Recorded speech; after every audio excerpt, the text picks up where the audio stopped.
In our last episode, we had a van caravan with some of our old sailing friends. This time around, after surviving some rock climbing in Rainbow Canyon, we head to the alien hotspot of Rachel, Nevada, then head way out in the boonies to see if we can get abducted by aliens, and then finally, thanks to some incoming weather, we run farther south and end up at another amazing spot just outside the Valley of Fire.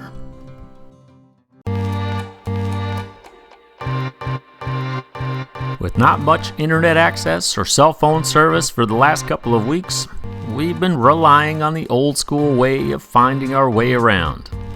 But I gotta say, sometimes the old school way finds you the best stuff. Alright, I think today is gonna be a pretty interesting day. We are just mere inches on the map away from the extraterrestrial highway and aliens! I think Area 51's out here. Since we're so close, we're going to either see if we can get abducted, find an alien, or at least get a good milkshake. So we're going to head out to the town of Rachel, Nevada. Like I said, it's only like this far on the map, and see what we can see. But if for some reason we get abducted and you find the camera, this could be the last evidence of us on this earth. I really don't think I'm very happy about being probed, so hopefully they're kind aliens. We'll see what we see. And with Brad and Sonny right on our tail and their little home on wheels, within a few minutes of finding the extraterrestrial highway, it was obvious that today was going to be nothing if not pretty interesting.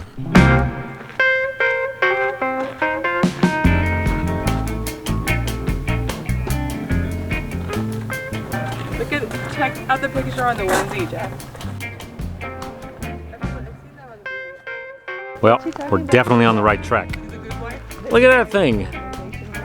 Yeah. It's an alien!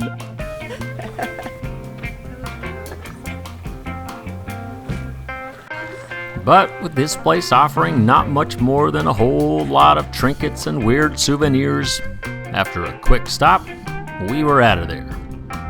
Because not too much farther down the road, that's where the real action was happening.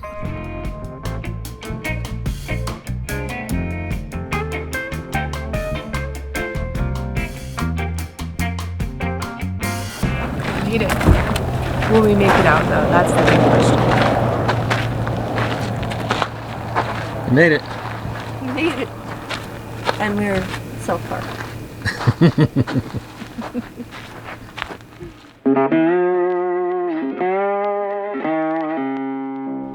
The little town of Rachel sits way out in the middle of nowhere in southern Nevada.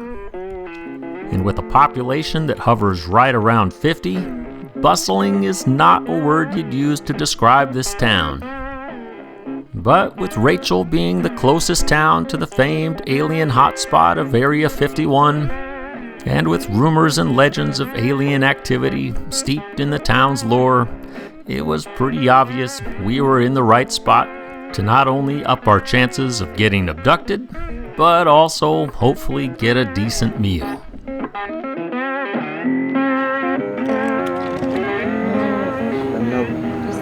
No. Hey, what are you getting? Alien burger. I've heard it's world famous. Out of this world famous. It says so right there. It's a no-brainer.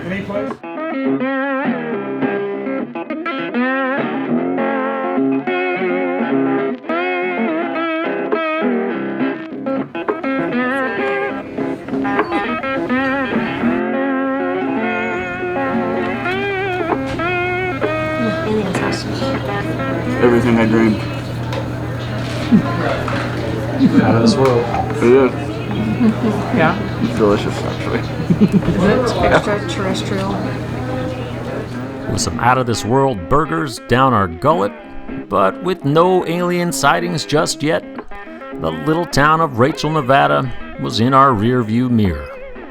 Because according to our waitress, the best odds of us getting abducted were to get ourselves way out in the boonies where no one could hear us scream. All right, we haven't had any luck finding aliens yet, so we're heading out into the desert. Gonna find a spot to camp tonight and see if we get beamed up. But I think out here there's pretty good odds of seeing something crazy. Bad news, we're following Brad and Sonny again, which means that we may get stuck somewhere. Four-wheeling.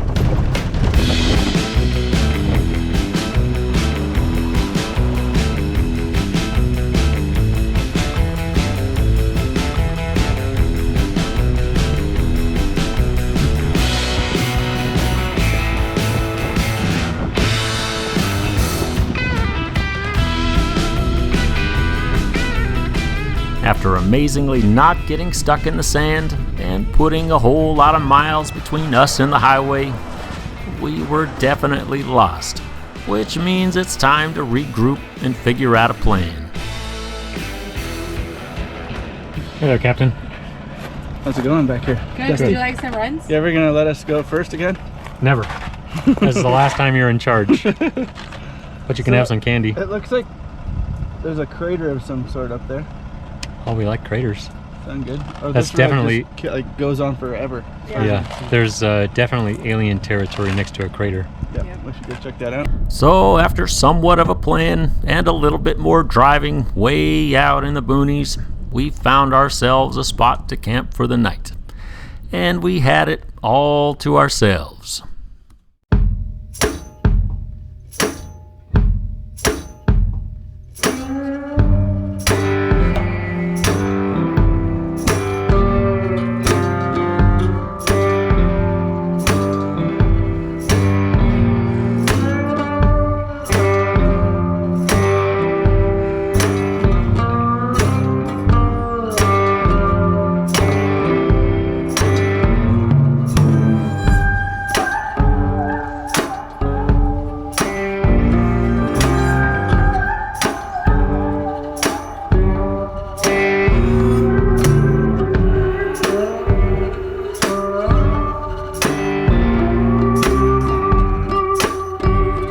No one around to hear our screams, we were definitely in the right spot.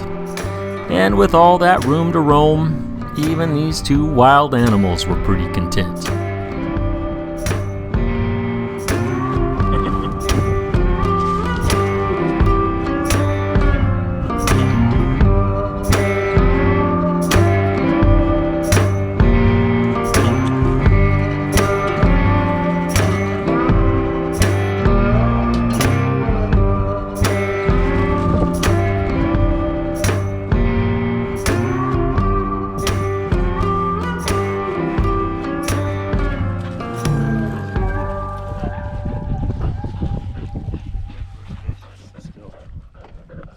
Found a pretty great spot. 0 neighbors for at least 10 miles and a very high probability of alien sightings. It's gonna be a good night, I think. Hopefully one of us won't be here tomorrow. Hopefully.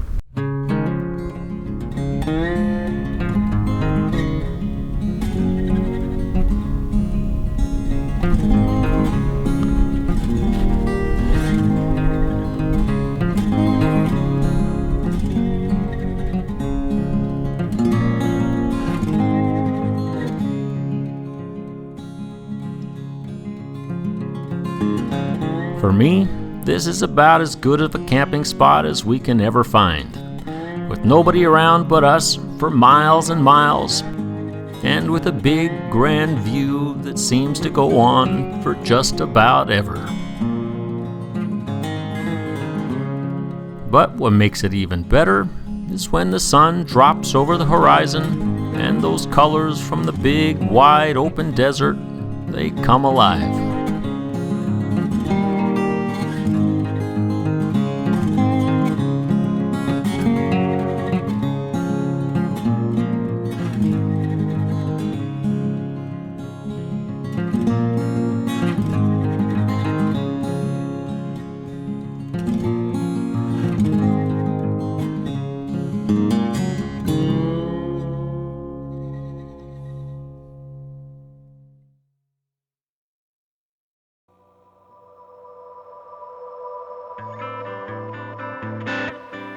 Good morning. Well, I gotta tell you, this could be my favorite camp spot we've had in a long time. And we've been in some amazing spots lately. Something about big, wide open spaces, huge views, and not a soul around for miles. I just can't get enough of that stuff. Amazing. But beyond all that, last night took over my #1 spot as the best stargazing ever. In my previous #1, it was pretty amazing too. A handful of years ago, we were sailing across the Pacific, 1,000 miles from anywhere, and it was the perfect sailing conditions, heading across the equator. Just amazing stars. They were so close it seemed like you could just reach out and pluck them out of the sky. Incredible. So for last night to take over #1, that says something. Really beyond just being incredibly bright and vivid, there was satellites zipping by, shooting stars, and tons of crazy activity. Not too far from here, there's an Air Force base that apparently sends out a lot of experimental aircraft, and they were zipping around incredibly fast. We had sonic booms and lights and you name it. Part of me thinks it might have been aliens. I can't tell for sure though, but I will tell you, my good buddy Brad, who's next door, he went missing for a couple of hours, and this morning he's walking a little funny. Aliens? I don't know. It's hard to say. But as great as this spot is, and really I could sit here for a few days, especially with stars like last night, but as great as this place is, we're getting out of here in just a little bit because there's some big weather coming. There's supposed to be 50 to 60 mile an hour winds tonight, and a pretty good chance of some big sandstorms along with those winds. Since we're in a van and not in our sailboat where we're just stuck with weather, we're getting out of here. It's one of the great things about a van. You can just pick up the anchor and take off. So we're gonna have some breakfast, finish up some coffee, go for a little walk, and then see if we can't get out of this coming weather. Head south a ways, and that should hopefully do the trick. See you in a bit.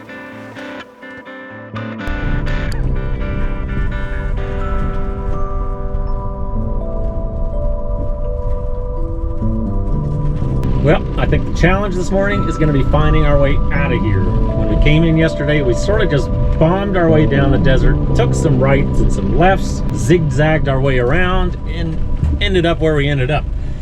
But none of these roads are exactly marked or even on any maps that we have, so we don't exactly know if this road is going to get us out of here. We do know it's pointing in the right direction, so since we don't exactly like to backtrack and go the way we came, we're giving it our best shot. See if we get out of here.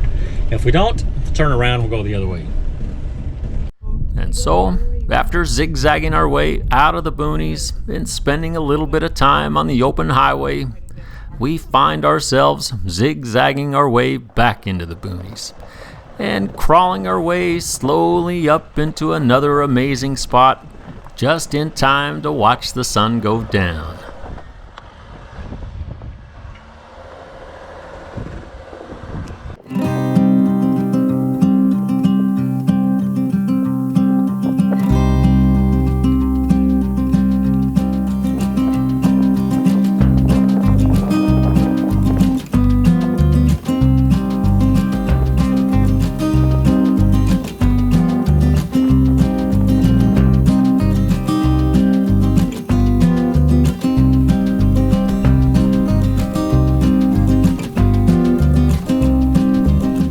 Well, we're in another great spot.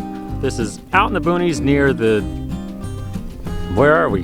Near the Valley of Fire State Park. It's just a few miles that way. And this here is Boondockers Haven. There's RVers everywhere. Every little point in this desert, looking over a canyon, there's some RV. Bunch of people enjoying this spot. And it's free camping. Everybody loves free camping. Can't beat the view though. Pretty amazing. So tomorrow, it's Valley of Fire State Park, and then from there, who knows? But it's gonna be a good night. I can tell already. It's gonna be a bonfire, some good food, some good friends. It's a rough life.